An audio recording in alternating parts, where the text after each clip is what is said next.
Holly Spalding. Thank you, Senator. It's David Clixby, by the way. It is an X. Yes, Okay. it's an X. That was an option I considered. Please welcome, and you have 3 minutes. Thanks. My name is Dave Clixby. I'm from Oakland County. I was a poll challenger both in this last election as well as the August primaries.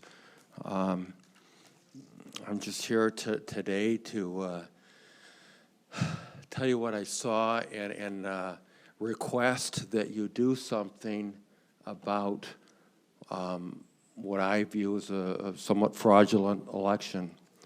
I was there on Tuesday from 6:30 in the morning till when they stopped the count, and that's the thing that nobody's talked about today. Is things are going very smoothly, and suddenly at 8 o'clock-ish, the gentleman on the kiosk said, "Okay, that's it. You can go home. Stop counting."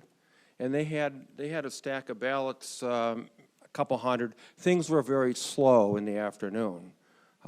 Things come in, you have some work, and then you don't have any work for hours. The poll workers did their job. They had to be sitting at their table more than the poll challengers, and then we could have more mobility than they could. But when everything stopped, it was like a sudden shock wave through the room, and people didn't, because they were scheduled from 6:30 in the morning till 10 at night. So suddenly they get to go home early, and that's pretty much what I thought. It's like, it's over. It's not fun doing what we were doing in Cobo Hall for 12 hours a day. But the point, the benchmark of the numbers, when Mr. Baxter, I'm not sure if it was Baxter or the head honcho on the kiosk said the total numbers of the ballots that we counted today up till now was 107,000 ballots. Everybody clapped. It was an acknowledgement of a job well done. 1 minute. So the point is, and then pretty much everybody left. My questioning is, what happened on the midnight shift?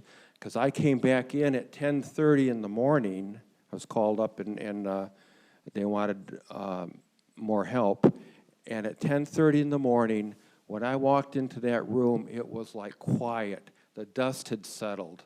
It was just kind of a quiet, silent room that was just maybe waking up, but it was still pretty quiet and sleepy in there. So how is it that if they brought in 40,000 votes at 4 o'clock, that they would get all of them done by 10:30? It just doesn't, something about that doesn't make sense to me, and I don't trust that this election was fair and on the up and up. And what are you guys going to do about it? I know you can hear it all, but if we're not going to take action on a definite fraud to the system, if you're just going to kick it down the road and worry about it tomorrow, and maybe this is something that we can correct the next time around, you've missed an opportunity to stop what's going on. I believe. Thank you, sir. I believe there was fraud in this election. Thank you. Mr. Clixby, any questions from members?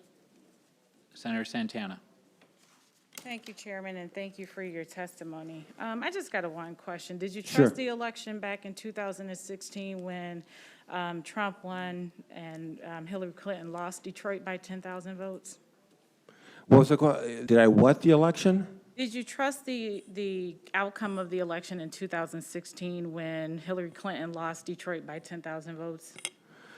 Not particularly, because if I remember right, Detroit was, it took them weeks to verify the election, and I just know that Detroit did not look good in the public eye for just being organized, and there was just a lot of funny business going on then too. So no, I didn't particularly trust it then. Okay, thank you, Senator. Thank you, Mr. Clixby. Next, we have Linda Sawyer.